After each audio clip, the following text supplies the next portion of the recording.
Na Paraíba, a cultura tem valor. É por isso que o governo vem investindo em projetos e ações ligadas à cultura, como o ICMS Cultural e o ICMS Patrimônio Histórico, na reedição dos editais Arte na Bagagem e mostras e festivais de cinema, na parceria técnica com o IFPB e na criação do curso de pós-graduação em Gestão e Produção Cultural da UEPB. Viva nosso melhor momento na cultura. Governo da Paraíba.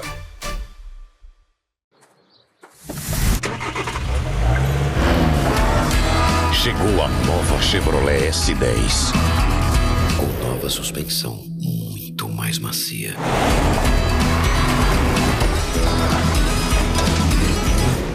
E ainda mais silenciosa. Nova Chevrolet S10. Brutalmente macia. Chevrolet. Olha só, não é qualquer curso, tem um método. É uma mega experiência. Ó, quanta gente aprendeu aqui. Ouvindo, falando, lendo, escrevendo. E você ainda pode assistir a mesma aula aqui no CCAA online. Lembra? Quando você entrou aqui, você não falava nada. E agora eu falo mesmo. No CCAA, a convivência vira fluência e todos vivem juntos a experiência de se entender. CCAA, é assim que se fala. No Brasil, 1 em cada 4 mulheres sofre violência obstétrica, antes, durante ou depois do parto. Agressões físicas e verbais, humilhação, negligência e desinformação são exemplos de violência obstétrica. A vida não pode começar com violência. Denuncie. Uma campanha da Assembleia Legislativa da Paraíba e Ministério Público. Destaque Embalagens, melhor lugar pra comprar. A sua embalagem, melhor lugar não há. Destaque Embalagens, empresa competente. Destaque Embalagens para atender a gente. Destaque Embalagens, líder do mercado de embalagens e temperos e água em todo o Nordeste. Destaque Embalagem, essa eu confio.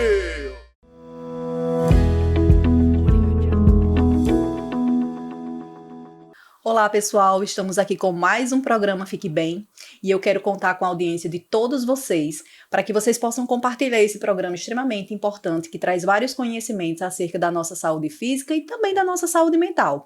E eu quero que vocês possam compartilhar esse programa através das nossas plataformas digitais, @TV Sol Patos, no YouTube, Instagram e Facebook, e também nos nossos canais de TV, Brisa TV no canal 184, na TCM Mossoró no canal 244 e na LM TV no canal 2 para toda a região do Cariri.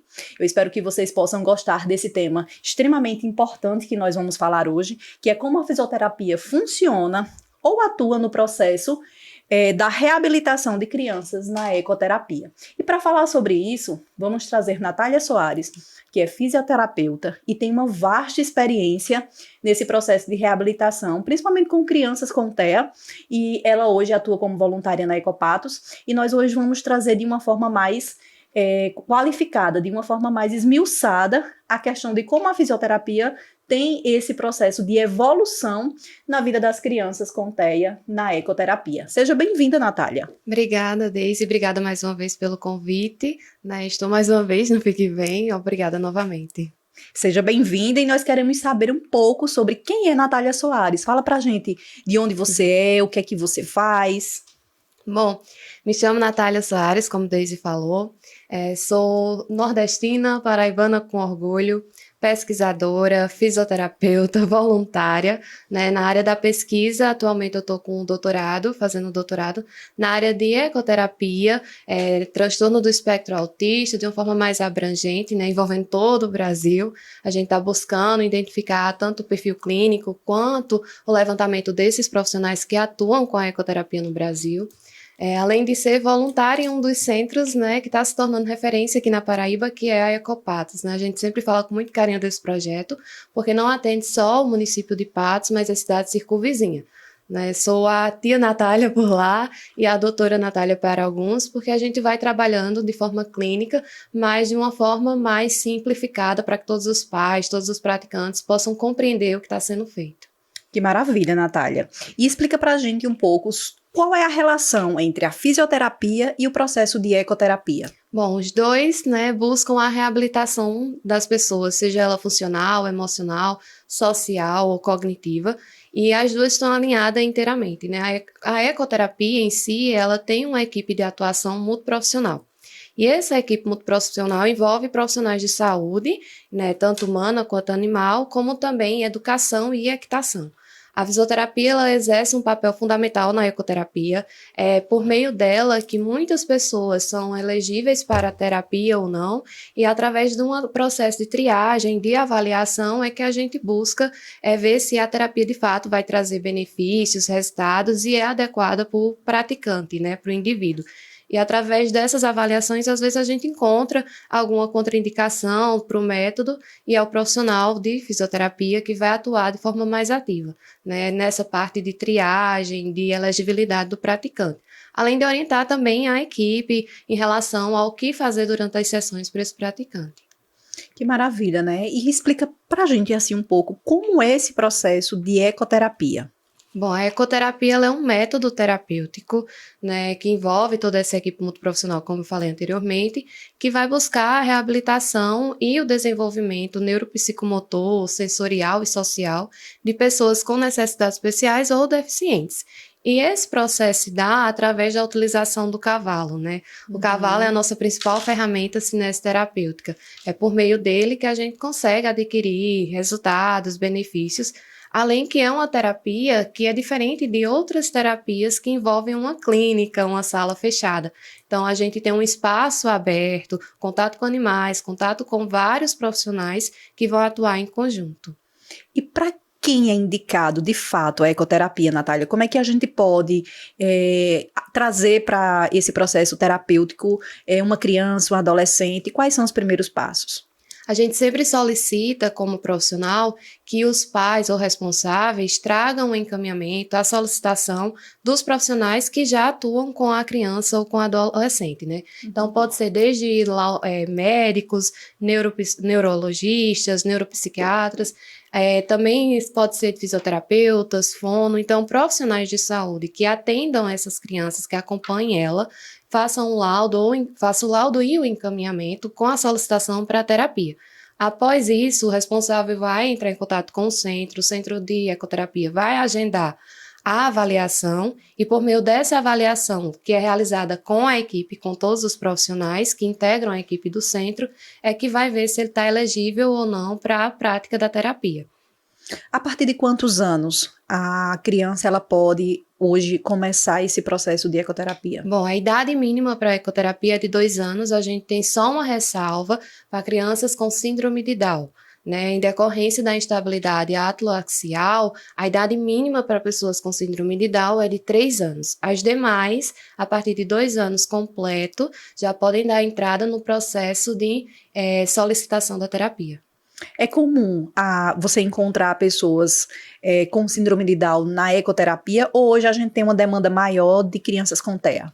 A gente está com a demanda maior de crianças com TEA, mas temos praticantes de ecoterapia com síndrome de Down.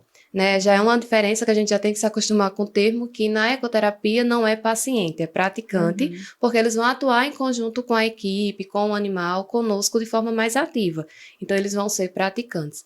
Lógico que hoje em dia, de uns 3 anos para cá, a demanda de crianças com TEA, em diferentes níveis de suporte, estão em maior número nos centros de ecoterapia. Mas a gente ainda assim tem muita criança com síndrome Down, principalmente adolescentes do sexo feminino, incluídos na ecoterapia. Até que chega um momento que eles evoluem tanto, têm tantos bons resultados na ecoterapia, que eles passam para uma nova fase do tratamento, que é a aula de equitação, que é onde eles vão ter maior ganho de atenção, concentração, desenvolvimento de lateralidade e outros benefícios através da equitação. Mas só chega aí, enfim, para a equitação após uma reavaliação da equipe e viu que já atingiu os objetivos na ecoterapia. O processo de equitação é aquele processo que o praticante ele se torna mais independente, né, Natália? Isso, é tanto que durante as sessões de equitação, que na verdade são aulas, é o equitador junto com o praticante. E na sessão de ecoterapia, não, é toda a equipe em conjunto, além do equitador junto com o praticante. Então, maior autonomia, maior independência vai para a equitação, evolui para a equitação. Porque também acontece da gente, às vezes, querer dar aula para o praticante, mas ele já tem um apego, uma rotina criada ali com o centro, e já tem um bom comportamento, uma boa desenvoltura, que a gente prefere fazer a transferência de terapia para a equitação. E aí ele já não faz mais a terapia de ecoterapia e vai para a equitação como uma forma mais esportiva também. Sim. E esse processo de evolução da ecoterapia para a equitação, tem um tempo determinado? Ah, você vai passar 6 meses, 1 ano ou não? Depende muito do processo de evolução. Não, depende do processo de evolução e depende de como a criança está evoluindo. Às vezes, vou dar um exemplo claro de um praticante com TEA, né, mais adolescentezinho, adulto jovem que a gente chama hoje em dia. Então, ele chegou aos 18 anos, já adquiriu todos os benefícios que tinha na ecoterapia, a gente viu que ele tem uma autonomia, uma questão comportamental bem desenvolvida, a gente pode fazer essa transferência para equitação. O que acontece em relação ao tempo, duração, é que às vezes pode levar alguns anos para evoluir para a equitação, em decorrência do comportamento, dos estímulos que a criança vem tendo ao longo dos anos. No autismo, a gente tem uma dificuldade, às vezes, um pouquinho maior, em relação ao praticante montar o cavalo para fazer a ecoterapia. Né? Questões sensoriais, questões comportamentais, medo, às vezes, fazem com que ele demore um pouco mais a montar no cavalo e, com isso, demore um pouquinho mais o processo de evolução. Que maravilha, né? E como é que a gente pode entender os benefícios que a ecoterapia ela traz para uma criança que tenha TEA? Bom, a criança com TEA, ela tem alguns déficits em algumas áreas, né? Em um ou mais, principalmente nas áreas sociais, cognitivas, comunicativas, que entre as habilidades de linguagem e questões comportamentais de uma forma geral. Então, na ecoterapia, a gente vai trabalhar todas essas quatro áreas em conjunto. E com isso vai trazer inúmeros benefícios e resultados, desde questões comportamentais, socialização, coordenação motora, interação social não só com a equipe, mas com outros praticantes, com os animais também. A gente tem melhoras, inclusive, em resultados escolares, né? A criança, ela acaba desenvolvendo o social dela, as habilidades sociais, muito mais rápido, muito mais fáceis, quando elas iniciam a ecoterapia de forma mais precoce. E além desses benefícios, a gente tem os benefícios relacionados ao desenvolvimento da coordenação motora. Então, questão de lateralidade, percepção, a gente consegue identificar e ter bons resultados através da ecoterapia. Mas então a eco, ela não serve só para que você possa trabalhar as questões físicas, ela também desenvolve outros tipos de habilidades. Isso. Temos resultados nas áreas emocionais, nas áreas de saúde mental, né? E também temos a minimização de algumas limitações de transtornos emocionais, digamos assim. Então, ansiedade, depressão, questões comportamentais, de demandas comportamentais, demandas de fuga, que às vezes a criança com TEA ou outro transtorno pode apresentar, a gente vê a melhora desses comportamentos, a minimização desses comportamentos e vê um quadro evolutivo para um desenvolvimento de novas habilidades. Porque a criança, quando ela chega na Ecopatos, por exemplo, né, ela socializa com o ambiente, ela socializa com o animal, ela vai desenvolvendo essas habilidades aos poucos até ir adquirindo realmente essa desenvoltura maior, né? Isso, e é sempre bom frisar que em casos de criança com TEA, como a gente havia falado, dificilmente a gente vai mudar o animal que está sendo atendido durante aquela sessão. Já para que haja essa criação desse vínculo, né? Não só com o animal, mas com a equipe. Então, a rotatividade entre os profissionais é muito pouca. E isso faz com que ele crie um vínculo maior. E quando cria-se um vínculo, a questão de autonomia, de confiança, ela é desenvolvida de forma mais fácil, né? É despertar desse olhar, olha, eu consigo fazer isso, eu consigo montar no cavalo, eu consigo tocar no animal. Então, todas essas questões acabam interferindo em outros ganhos que são relacionados ao emocional e ao social, não só a parte física. Ótimo, perfeito. Como se dá a sobrecarga sensorial no TEA e como a ecoterapia ela pode ajudar nesse processo? Bom, a sobrecarga sensorial ela pode ser entendida como um estímulo a mais que acaba dificultando a capacidade de enfrentamento do TEA. Então, quando eles têm esses estímulos a mais, gera essa sobrecarga e pode aumentar algumas demandas comportamentais, podem fazer com que algumas estereotipias aumentem. E como o ambiente da ecoterapia é um ambiente diferente, então a gente tem contato com a natureza, contato com o cavalo, contato com equipes de diferentes áreas, então faz com que isso gere novos estímulos que promovam, né, relaxamento, promovam o desenvolvimento de outras questões socioemocionais. Então acaba ganhando nesse sentido, além que o animal, o cavalo por si só, ele já promove estímulos sensoriais, né? Seja através da pelagem, das diferentes texturas, do contato com o solo, né? Que na ecoterapia a gente tem um espaço arenoso, então acaba com que essa sobrecarga ela seja minimizada e também com que eles entendam se expressar e expor de fato o que querem e o que estão sentindo naquele momento. E quando a criança ela tem uma resistência, Natália, a subir no cavalo, como é que é trabalhado essa questão sensório-motor da criança? Pronto, a gente tem um ambiente cheio de estímulos, né? Capaz de proporcionar inúmeros estímulos e a gente acaba utilizando o ambiente primeiro para depois gerar a questão da montaria. Então, temos cestas de basquete espalhadas, temos garrafas sensoriais espalhadas pelo ambiente, temos o solo que é arenoso e quando a gente consegue fazer a aproximação com o cavalo, a gente pede para que a criança ela vá conduzindo o cavalo andando lateralmente ao cavalo. Sim. Após isso, vai ganhando uma confiança e a gente consegue montar. É nesse período também que a criança ganha confiança com a equipe. Então, quando ele ganha essa confiança com a gente acaba tendo maior facilidade de fazer com que ele monte ao cavalo. Mas, dependendo do caso, a gente teve casos de autistas, né, de TEA, que conseguiu montar na primeira sessão. Mas teve já casos que passou de 10 sessões para tocar no animal, para depois realizar a montaria. Então, é tudo uma questão de paciência, de ver qual é o foco que a criança tem, o que é que está causando esse impedimento para que ele se aproxime do animal, estimular da forma correta, porque não adianta sobrecarregar de estímulos, porque vai criar uma aversão à terapia. Então, tudo é uma questão de tempo, né, e paciência para que a gente consiga fazer com que ele monte.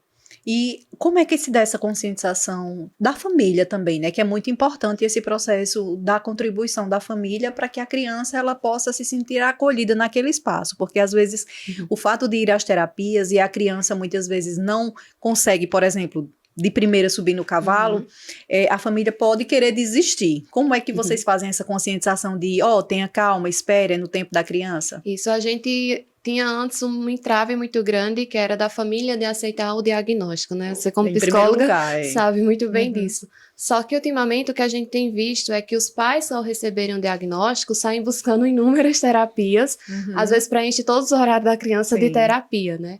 E a gente sempre quando recebe uma criança ou adolescente, a gente conversa primeiro com os pais, vê a rotina deles, explica que é um processo que pode levar tempo para realizar a montaria, que é normal, dá exemplificação de outros praticantes, mostra a eles o ambiente e pede sugestivamente que eles confiem nos profissionais que estão atuando ali. Porque se os pais tiverem confiança nos profissionais, a criança vai ter maior facilidade de aceitar a gente também e atuar em conjunto. O que a gente vê nessa dificuldade é principalmente em aceitar que a criança pode demorar um certo tempo para montar. Mas aí quando eles verem na prática outras crianças, relatos, né, de outros praticantes, de outras crianças que levaram tempo e hoje em dia estão montando ou evoluíram para a equitação, então já geram uma calmaria neles, né, uma compreensão e eles acabam aceitando mais fácil, né. A gente tem relatos de pais que se emocionam porque a criança entrou no centro sozinha. Ou então, recentemente, uma mãe falou, olha, ela nunca calçou um sapato sozinha e hoje calçou a bota sozinha porque vinha para a ecoterapia. Então, já são evoluções que eles veem no dia a dia e que são consequências dessa insistência positiva de levá-los para a terapia, de não desistir para a terapia. A gente sempre fala que as terapias, elas, óbvio, surtem um resultado maravilhoso no desenvolvimento da criança, principalmente da criança atípica. Mas e os excessos, Natália? Principalmente para você que é fisioterapeuta. Você percebe quando a criança ela está cansada ou ela está até adquirindo algumas lesões ao longo do tempo por conta desses excessos de terapia? A gente está trabalhando muito esse pensamento, né? A criança, apesar dela ser atípica, ela é uma criança. Sim. Então, ela pode sim fazer birra como outra criança, ela pode sim ficar cansada de estar indo para terapia e não, chegar ao ponto dela não querer ir mais para terapia, o que é normal, porque muitas vezes inicia a terapia de forma muito precoce e a criança vai crescendo naquele ambiente terapêutico. O que a gente está vendo é que quando eles chegam para a ecoterapia, é um ambiente totalmente novo para eles. Então, eles não vão fazer terapia dentro de uma sala fechada, numa clínica. Eles vão chegar lá, vão ver um ambiente que é mais voltado no estilo fazenda, né? Que a verdade é essa. Vão ver que tem contato com animais, então eles vão querer extravasar as energias dele. O que a gente vê em criança com TEA, por exemplo. Elas chegam de terapias, de 2 horas de terapia, chegam no centro de ecoterapia. E às vezes aumenta um pouquinho algumas estereotipias por conta da sobrecarga. Aí o que é que elas fazem? Fazem uma nova estereotipia. Ou elas saem correndo por ali, e aí não adianta a gente reprimir aquela sobrecarga que ele está tendo. O que a gente faz é minimizar os danos e fazer com que ela extravase da melhor forma possível. Então, se vocês forem fazer uma visita no centro de ecoterapia, não se admire se os ecoterapeutas estiverem correndo junto com a criança. Mas é uma forma dela extravasar o que ela está sentindo ali naquele momento para que a gente possa promover o relaxamento, melhora do comportamento e fazer a terapia da melhor forma possível.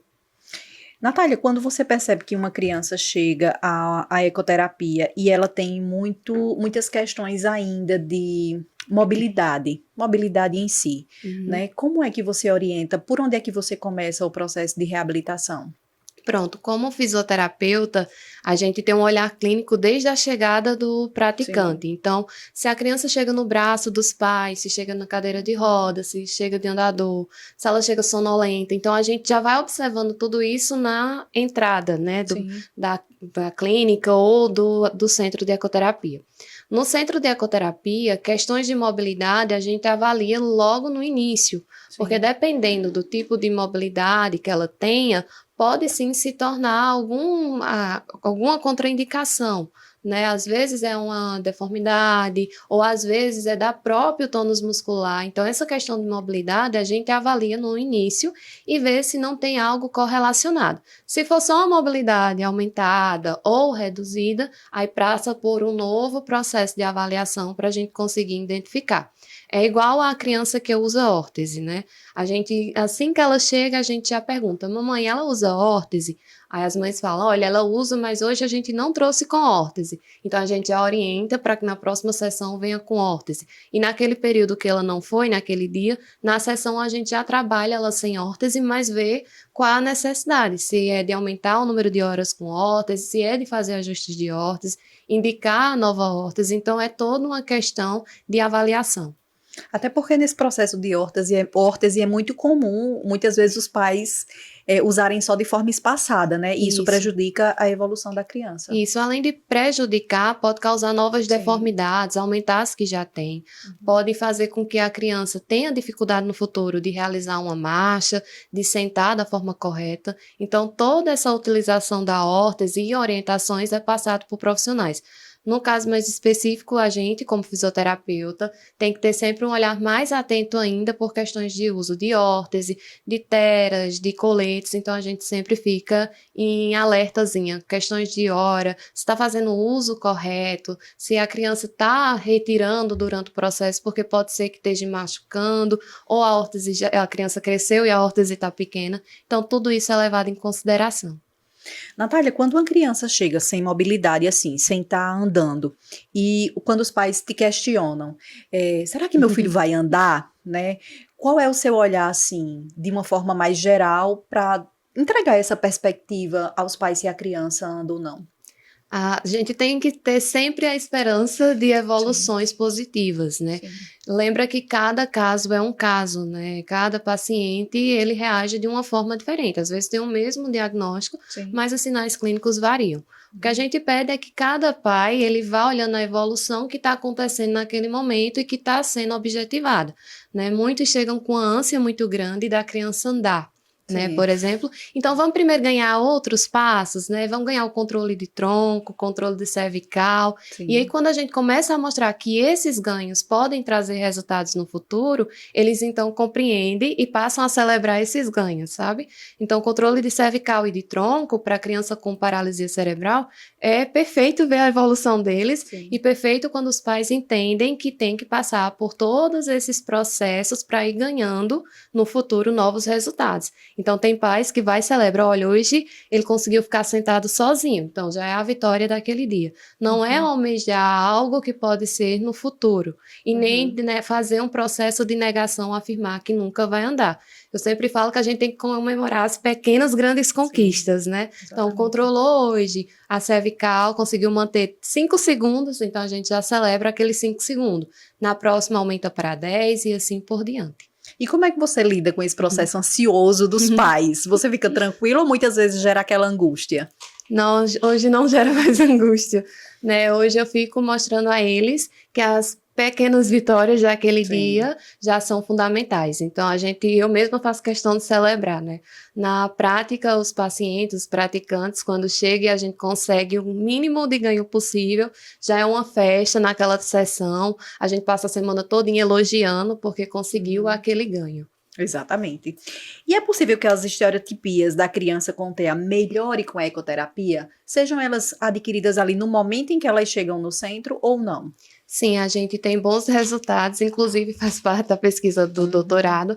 A gente está vendo que crianças com TEA que iniciam a ecoterapia de forma mais cedo, em conjunto com outras terapias ou de forma isolada, só com a ecoterapia, dependendo da equipe que vai atuar em conjunto, né, no centro, ela tem bons resultados. Não é que as estereotipias elas vão acabar naquele momento, mas elas vão ser minimizadas e a criança e o adolescente com TEA, ele vai compreender novas formas de se expressarem.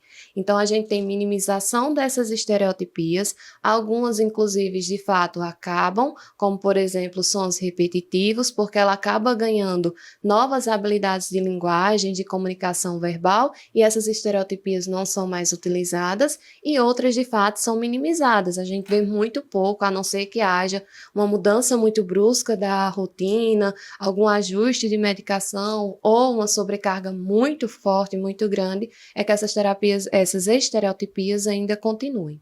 Dá pra gente alguns exemplos, Natália, dessas estereotipias? Bom, a gente tem um flip, né, movimentos das mãos na região do rosto de forma muito rápida. Tem o elope, que é mais comum, que é correr, que é a demanda de fuga. Sim.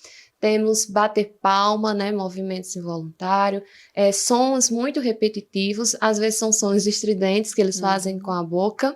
E tem também o empilhamento, né? Eles saem enfileirando, empilhando alguns objetos. São as principais estereotipias que a gente tem visto ultimamente.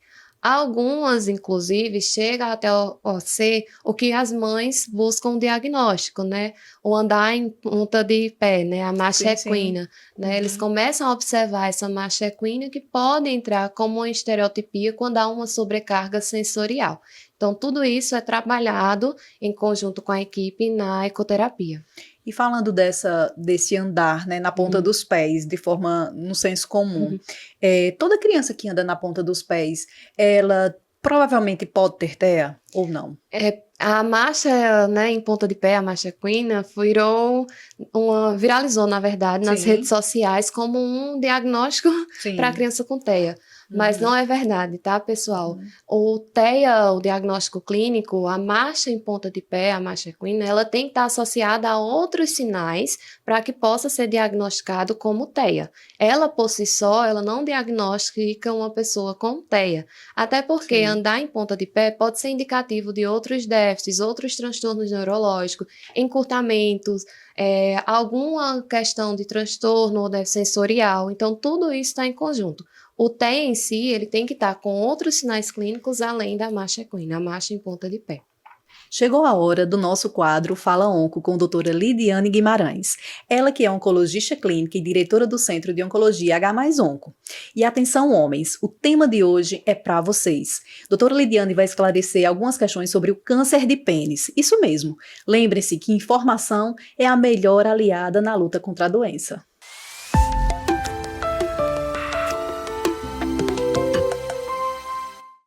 Oi, Daisy! Mais uma semana aqui no Fala Onco e eu estou muito feliz com o feedback que a gente vem recebendo do público que vem nos assistindo nesses últimos dias, nas últimas semanas.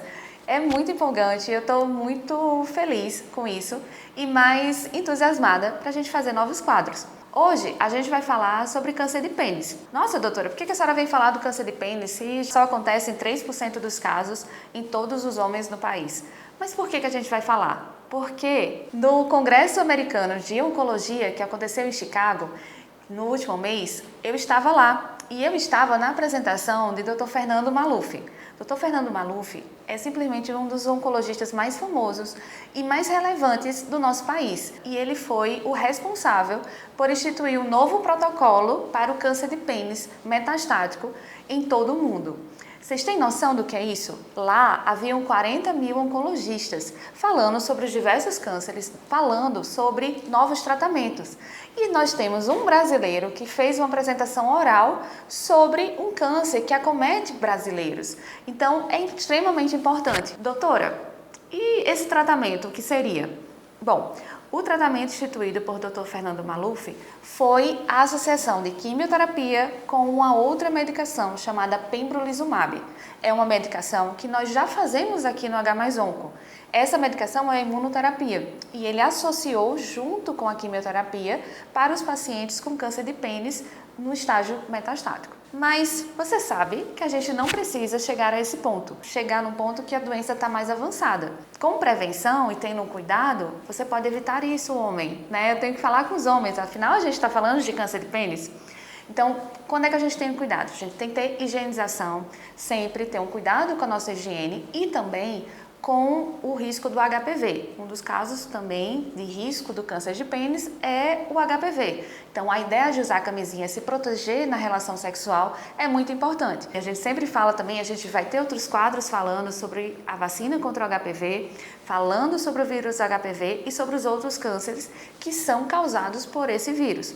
Então, tanto ajuda também na prevenção, usar camisinha contra o câncer de pênis e o câncer de colo uterino, câncer de orofaringe. Então, ter todo esse cuidado para ter uma vida mais saudável. Mas eu quero dizer para vocês que com prevenção, com diagnóstico precoce e tratamento, as pessoas têm vida. E esse é o objetivo de nós que fazemos o H+Onco.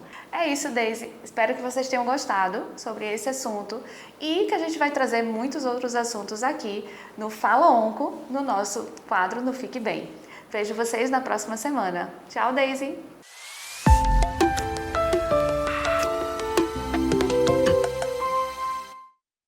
Muito obrigada, doutora Lidiane, por trazer essas informações essenciais para a saúde masculina.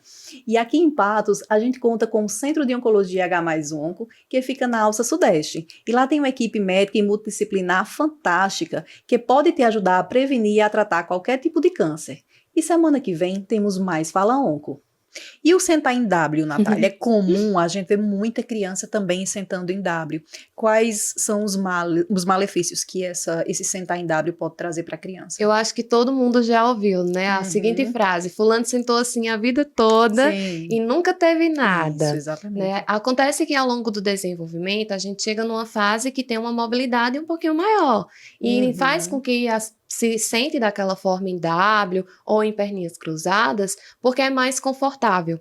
Só que sentar por tempos prolongados nessa posição acarreta, sim, prejuízos não só no desenvolvimento, mas também em alterações, né? Pode aumentar o índice de luxações, subluxações, a ausência da ativação abdominal, interfere na questão reflexiva de proteção, então reflexos de se proteger acaba sendo prejudicado. Questões de deformidades osteoarticulares também podem ser provocadas por sentar em W, além de outros prejuízos que podem acarretar no desenvolvimento. Então, déficit de equilíbrio, déficit de proteção, disfunções da região pélvica também podem acontecer. Então, todos esses são prejuízos por sentar em W de forma muito prolongada. Então, o que é que a gente faz para evitar? Oferecer outros estímulos, ensinar a posição correta do se sentar para a criança ir se desenvolvendo e diminuindo a utilização dessa posição. E quando é que a pessoa deve procurar uma avaliação de um especialista, de um fisioterapeuta, para que possa identificar essas questões de sentar em W, de andar na ponta do pé? Porque muitas vezes os pais eles não têm conhecimento de como organizar isso na vida da criança, né? Não tem uma orientação teórica, científica a respeito disso. Quando é que os pais eles podem se atentar a procurar essa avaliação? A gente sempre diz, e é a verdade em si, que quem acompanha 24 horas são os pais os responsáveis. Então, vocês vão saber se tem alguma coisa diferente, né? O principal é essa diferença. Sim. Não é que a gente vai comparar uma criança com a outra, mas existem alguns marcos motores que é esperado para a criança realizar ao longo do desenvolvimento. E se você observou algum atraso, alguma diferença, né, em relação a um membro e outro, por exemplo, se você observou que a criança está muito molinha ou muito rígida, se a criança está com alguma dificuldade em realizar um movimento ou permanência, né, em andar em ponta de pé ou em sentar em W, e já é um indicativo para você procurar um fisioterapeuta, que através da gente, a gente vai avaliar, né, a criança, o indivíduo, e vai indicar quais os melhores profissionais, qual a área correta para você ir buscar conhecimento médico ou avaliações médicas em conjunto. Porque o que acontece é que muitos só procuram o fisioterapeuta ou quando está com o diagnóstico clínico fechado ou quando está com dor ou uma deformidade muito grande. E às vezes com essa busca precoce, né, essa busca pelo profissional faz com que evite, né, novas deformidades, feche um diagnóstico de forma mais rápida, minimize ou sancione, né, quadros álgicos muito intensos.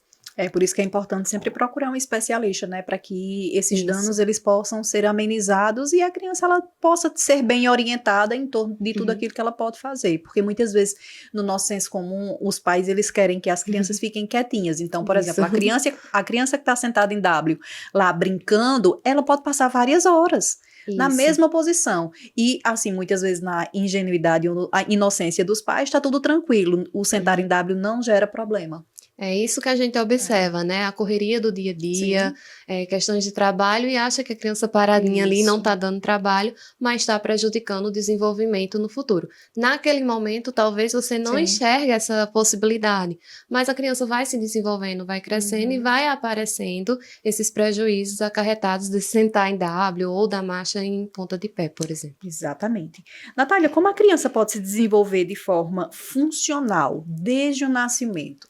A gente tem os marcos motores, né? O desenvolvimento neuropsicomotor, que é o desenvolvimento de habilidades que são esperadas desde o nosso nascimento, como, por exemplo, rolar, engatinhar, sentar, andar. E para que a gente possa desenvolver essas habilidades hoje em dia, a gente tem sugerido muito que sejam estimuladas as crianças de acordo com a idade que elas apresentam. Então, crianças que já têm uma certa idade, né, bebezinhos, por exemplo, o uso de tatames, colocar a criança no chão, ofertar brinquedos de encaixe, brinquedos apropriados para a idade, faz com que o desenvolvimento dessas habilidades ocorra de uma forma mais simples, mais natural. Que bom, né? E é bom a gente ter estar dentro desses marcos, né? Que inclusive a caderneta de vacinação já traz um norte, né, Natália? Para que a gente possa perceber. Tanto a caderneta quanto inúmeros profissionais hoje em dia disponibilizam nas redes sociais, né, aqueles marcos de acordo com a idade. Então, de 0 a 3 meses, de 3 a 6 meses. Então, é só ir acompanhando um pouquinho dos marcos que a gente encontra. Pediatras também, a Sociedade Brasileira de Pediatria vem sempre divulgando quais os marcos importantes e a gente vai sempre observando. Eu costumo dizer que ser pai e mãe dá trabalho, né? E você é a maior faculdade da nossa vida, é ser pai e mãe, porque é algo que a gente precisa estar ali aprendendo todos os dias, se dedicando todos os dias. Não é algo que, deixa a vida me levar, a vida leva eu, né? E principalmente hoje em dia que a gente tem acesso a muita informação e tem uma rotina diferente do que os pais da gente tinham, né? Então até esse processo de desenvolvimento muda um pouquinho por conta da vida, né? Da correria, do dia a dia. Exatamente. E se falando nessa nova geração em que a gente vive hoje, Natália, você acredita que as telas, ela tem prejudicado nesse desenvolvimento mais funcional da criança? Sim, a gente tem visto que o uso excessivo de tela está, sim, prejudicando não só o desenvolvimento funcional, mas desenvolvimento cognitivo, social das crianças. A gente tem muito hoje em dia, na prática clínica, digamos assim, muitas crianças com questões de demandas comportamentais, atraso do desenvolvimento neuropsicomotor em decorrência do uso de telas. A Sociedade Brasileira de Pediatria, até o ano passado, ela recomendou que crianças menores que 2 anos não fizessem uso de telas. O que a gente não vê no dia a dia, né? Hoje em dia, crianças menores de 1 ano já fica com o dedinho apontando ali para o celular, para o tablet, e a família acha lindo aquele dedinho, só que não sabe os riscos que estão correndo. Crianças até 5 anos, era indicado 1 hora por dia. Hoje a gente vê crianças que passam o dia todo no uso de telas, né, em geral. E às vezes é o uso inadequado, né? Essas que passam, vamos supor, de 5 anos de idade usando 1 hora. Às vezes é um desenho que não oferece estímulos corretos para a idade. Existem desenhos que são apenas imagens, sem sons. Existem desenhos que são andando em pontinhas de pé. E isso acaba influenciando também o desenvolvimento. A questão do excesso que a gente tem visto são demandas comportamentais muito intensas. Então, a gente tem crianças que mudam o comportamento muito rápido porque foi retirado o uso de telas. Ou então, crianças que na idade que elas têm, a idade corrigida, a idade cronológica, não estão com desenvolvimento adequado porque passam o dia todo com o uso de telas. Não necessariamente o dia todo, mas a maior parte do tempo com as telas.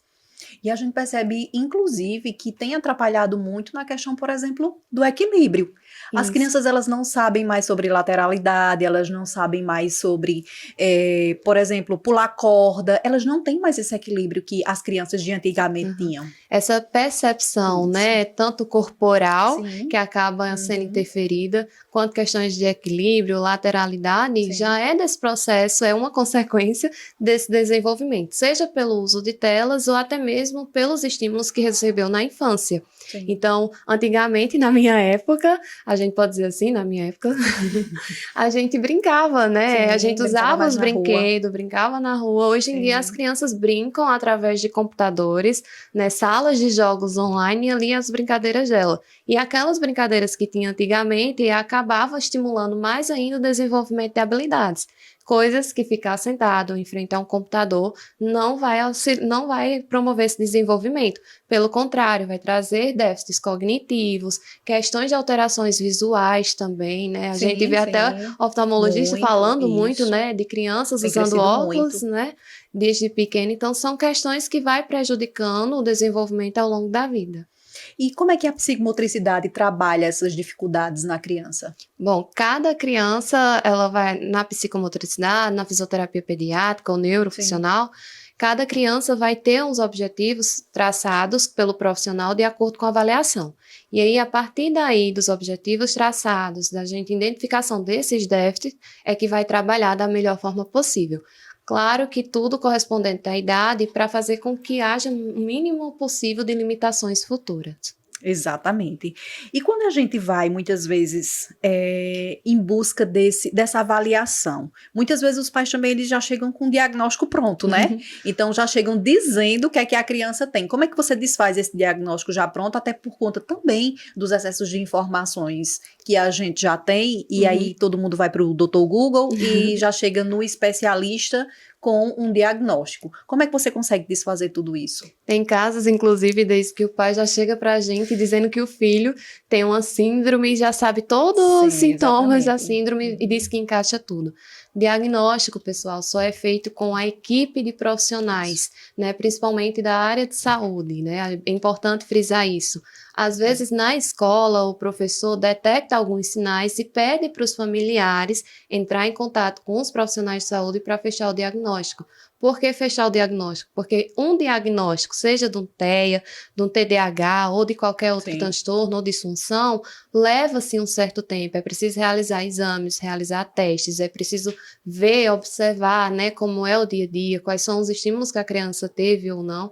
Então, é feito por meio dos profissionais. E a gente quebra esse diagnóstico trazido, mostrando todos os testes, mostrando a avaliação, realizando uma avaliação minuciosa, né, se possível com os pais presentes, para que eles possam também ir identificando com a gente quais são esses sinais clínicos que a criança apresenta.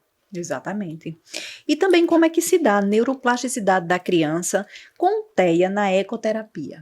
Como é que se desenvolve essa neuroplasticidade? A ecoterapia, ela proporciona não só na criança com TEA, mas em todos os praticantes, a formação de novas sinapses, né? O cavalo, ele é nossa ferramenta cinesterapêutica principal. Ele tem um movimento tridimensional que se assemelha ao movimento da marcha humana, né, da pelve humana, realizado durante a marcha. E esse movimento ele só difere 5% do movimento nosso, né? O que é extraordinário. E esse movimento faz com que haja mais de 180 oscilações por minuto.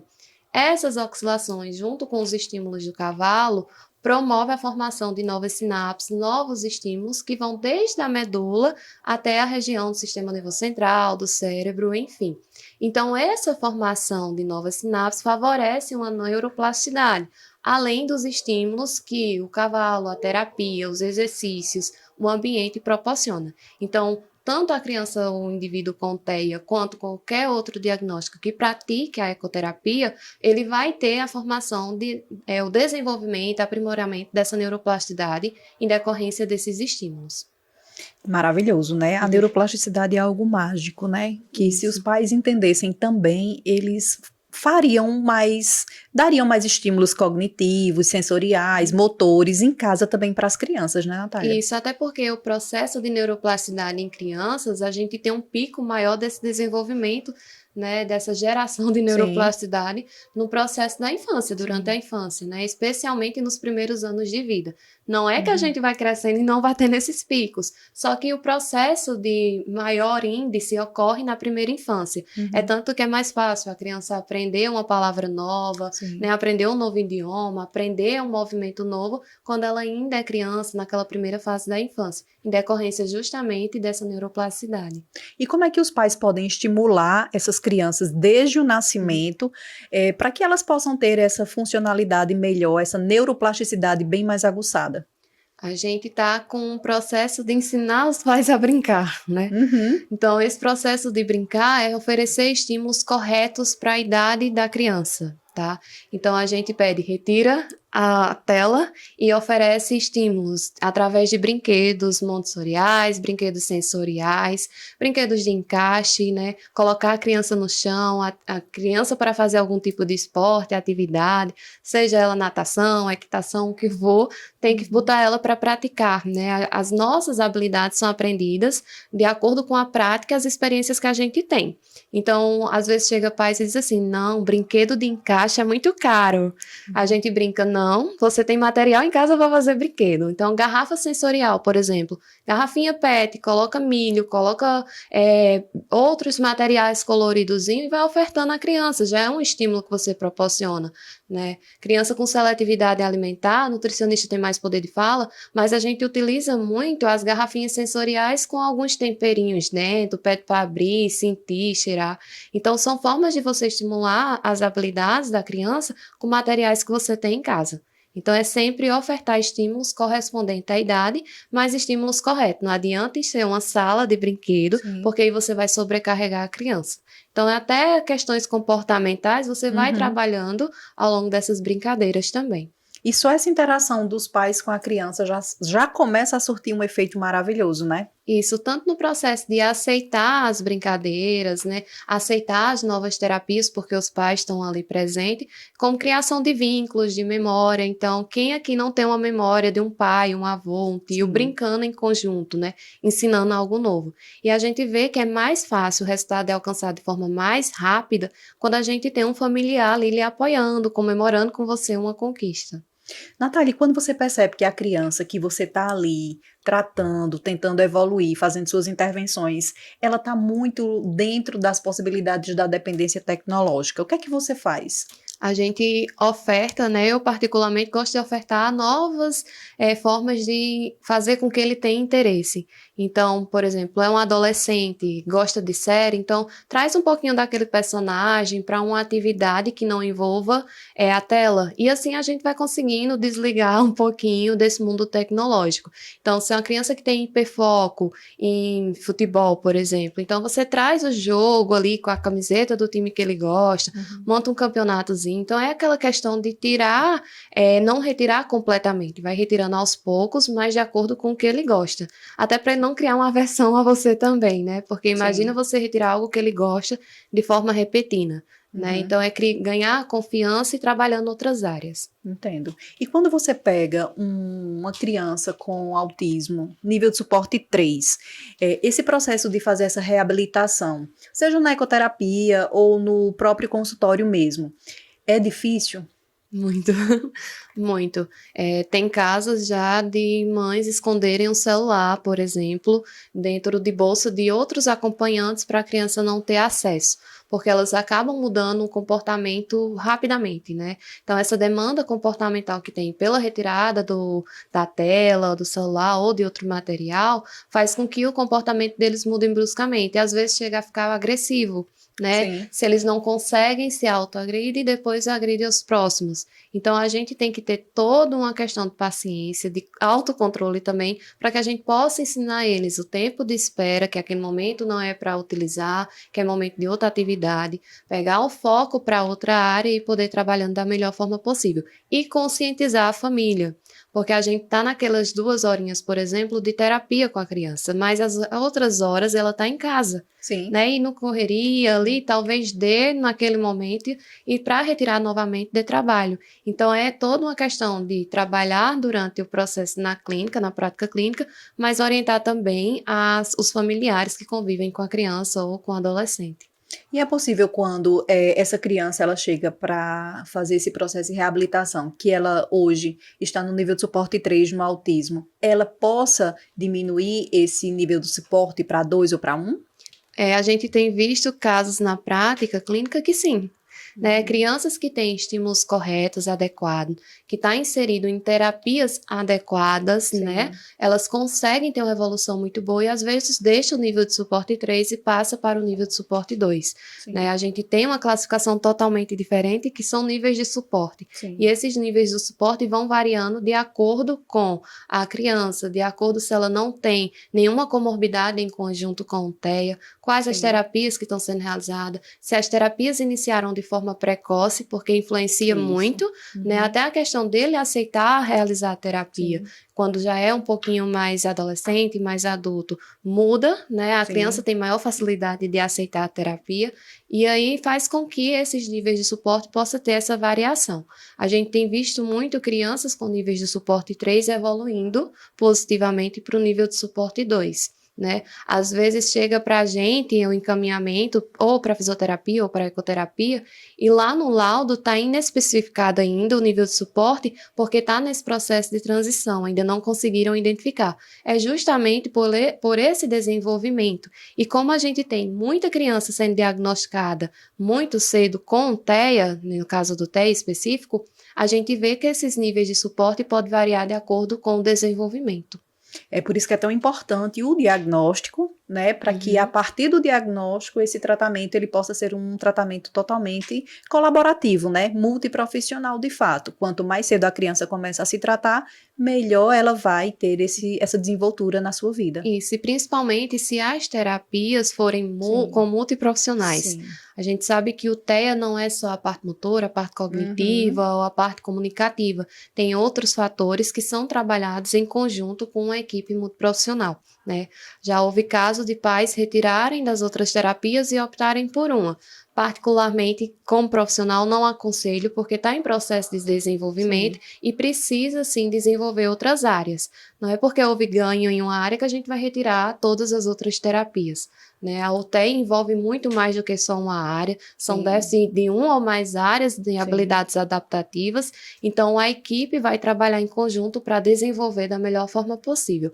Inclusive, deixo meus parabéns já pelos pais que têm essa rede terapêutica em conjunto, que buscam terapias já para os filhos, né? Alguns chegam com as terapias inovadoras, aí a gente olha, né, diz, olha, essa terapia ainda não tem embasamento científico, né? Não tem tantos resultados assim. Vamos tentar essa outra terapia que tem embasamento científico, que tem prática clínica, né, aceita por vários conselhos, que tem bons resultados. Então, é escolher os profissionais corretos, adequados, investigar esses profissionais, né, para que vocês possam ter bons resultados. Inclusive, a gente hoje consegue ver muitos pais que estão estudando, né, por exemplo, ABA. Isso. Né, fazendo cursos para que eles possam entender esse manejo melhor.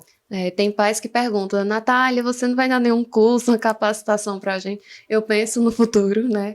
No momento, quando eu tiver um tempinho, a gente organiza, justamente por isso, né? Questões de desenvolver habilidades motoras, né? Crianças com TEA, por exemplo, chega relatos para a gente, questão de força, né? Força para escovar os dentes, por exemplo, pentear o cabelo, são independências que eles vão ganhar futuramente, mas que há estímulos que a gente pode oferecer no dia a dia para facilitar essas atividades. Ou então, exercícios de coordenação motora, como é que eu estimulo em casa, quais os brinquedos que eu posso fazer. Então, são coisas que os pais têm buscado bastante. Desde capacitações, alguns, inclusive, estão fazendo faculdade, curso superior em áreas, já para aprimorar melhor, para saber lidar melhor com futuras situações. Natália, inclusive a gente tem visto que muitos pais também têm procurado uma especialização, um curso, principalmente voltado em ABA, para aprender mais como se dá esse manuseio com os próprios filhos autistas, né? E isso tem sido muito bom. Sim, isso é magnífico, né? Até porque os pais estão buscando formas de ajudar os filhos e também de conscientizar a sociedade ou pessoas que estão em volta, o que facilita o processo de aceitação do diagnóstico, inclusive. E alguns deles até chegam e perguntam, Natália, quando é que você vai dar um curso, uma capacitação para a gente? Em breve organizarei um, justamente para auxiliar eles no desenvolvimento dessas habilidades em casa, né? Que a gente vê que eles vão ter um contato maior em casa com essas crianças e adolescentes do que até mesmo nós profissionais que atendem só durante aquelas horinhas, durante a semana. Então é magnífico, tanto para a questão de conscientização, de diagnóstico, de aceitação de terapias, né? E conscientizar também as pessoas em volta. Até porque os pais, eles também são protagonistas no processo do tratamento, né? Então, os profissionais, eles precisam muito desse apoio, mas um apoio realmente baseado em evidência científica, para que eles possam realmente se conscientizar da evolução do filho, como é que esse filho pode evoluir. Os pais, quando chegam, né, a gente pergunta logo, como é que tá ele hoje? É justamente por isso, né, eles convivem com a criança, eles sabem 24 horas o que acontece. Então, quando eles têm essa conscientização, né, tanto em questões de saber o que se passa, entendem melhor o que o filho tem, eles já chegam pra gente com a opinião formada do que aconteceu naquele dia. Não chega, ele hoje tá bem, mas bem como? Como é que tá o comportamento dele? Apresentou alguma demanda comportamental? Em relação à estereotipia, à alimentação, então tudo isso interfere em como a gente vai agir durante a terapia, né? Às vezes o profissional planeja uma sessão e aí quando chega a criança até nós, muda completamente a conduta terapêutica, né? Porque a criança ou chega muito agitada, ou chega sonolenta, então em tudo isso vai ser uma parceria em conjunto com os pais, com os cuidadores, né, também, que ficam com a criança, porque eles repassam esse feedback pra gente.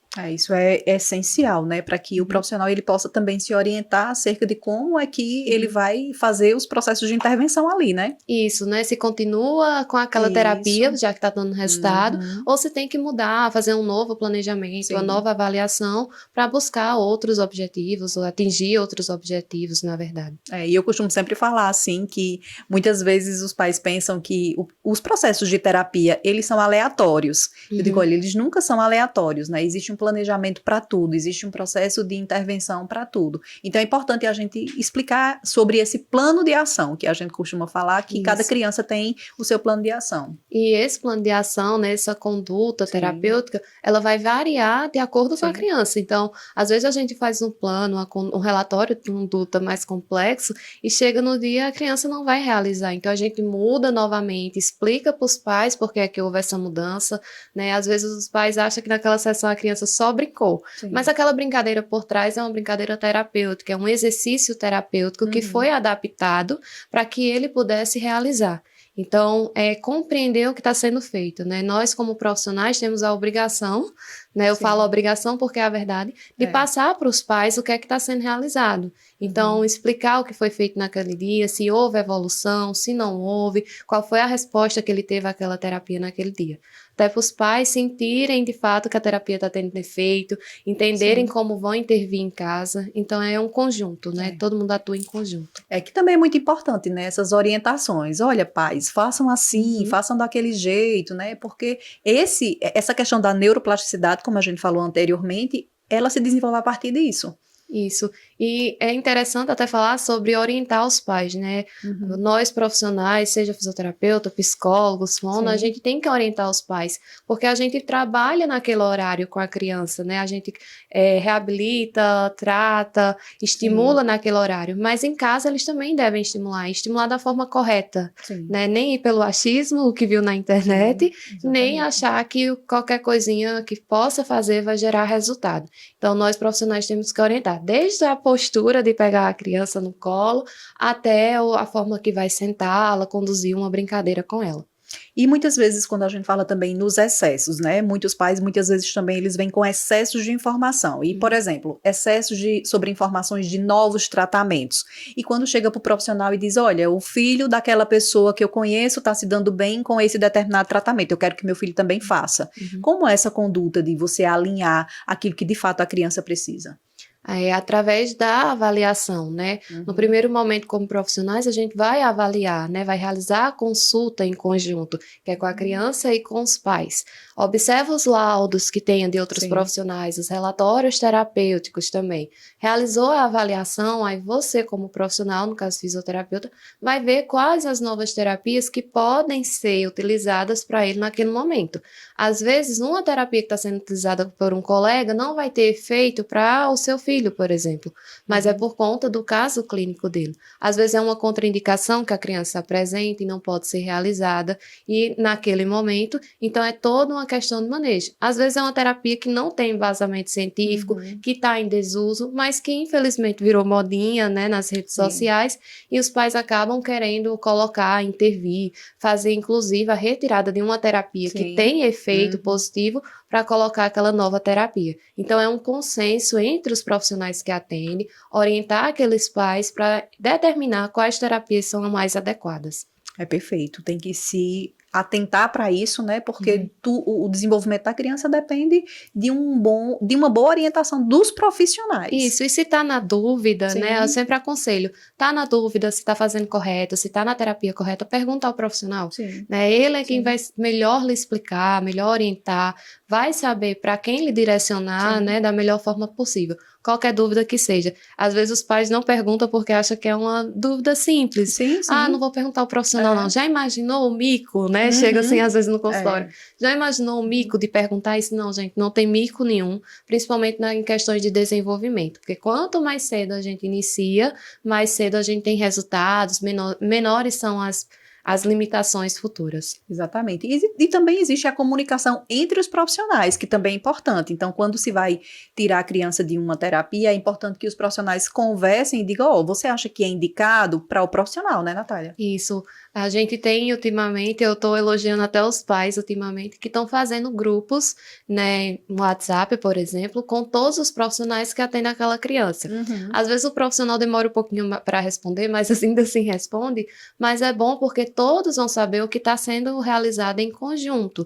É uma equipe multiprofissional que vai estar trabalhando em conjunto. E os pais também acabam vendo a evolução de todas as terapias. E a partir do momento que viu que teve ganho, que está apto para receber alta, todos os profissionais vão emitir relatórios terapêuticos, vão emitir laudos afirmando que aquela criança vai ter alta da terapia, seja de todas as terapias, que é o sonho de muitos pais, ou de algumas terapias em si. Que bom, Natália. E o nosso programa está chegando ao fim. Eu quero que você deixe uma mensagem para as pessoas que estão nos vendo e nos ouvindo, para que elas possam entender a importância do processo da fisioterapia na ecoterapia, principalmente para crianças com TEA. Bom, eu já deixo o convite para todos os familiares, cuidadores, que se tiverem ou não tiverem a oportunidade de conhecer um centro ou associação de ecoterapia próximo da sua casa, próximo do seu município. Garanto que todos os centros vão receber de braços abertos.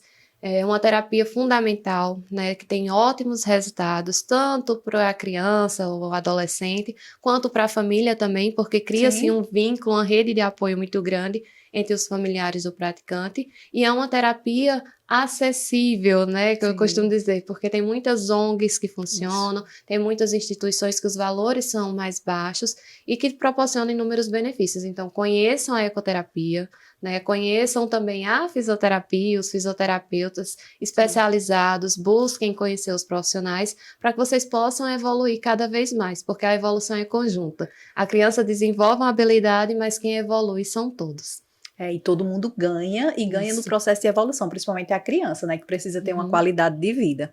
Então, Natália, a gente quer agradecer sua participação, foi muito esclarecedor pra gente todos esses tópicos que a gente mencionou aqui, agradecemos muito, e espero que você termine seu doutorado e que tenha muito sucesso. Obrigada. Né? Então, eu espero que vocês compartilhem esse programa para aquelas pessoas que vocês entendem que precisam tanto desse direcionamento, de entender como é que essa criança, ela pode também ter mais uma terapia funcional, que é a ecoterapia, voltada também dentro do contexto da fisioterapia, né, que também é muito manuseada aqui na nossa Ecopatos, que a gente tem o privilégio de ter aqui na nossa cidade. Então eu espero muito e conto com a audiência de vocês através das nossas plataformas digitais, @TV Sol Patos, no YouTube, Instagram e Facebook, e espero que todos fiquem bem.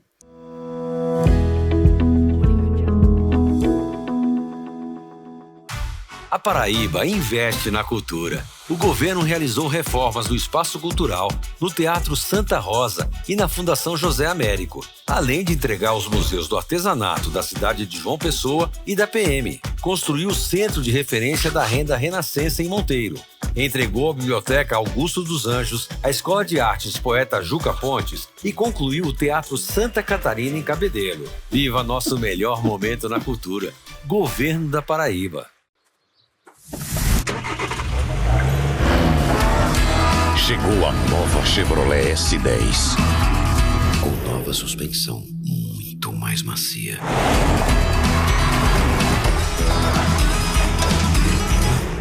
E ainda mais silenciosa. Nova Chevrolet S10.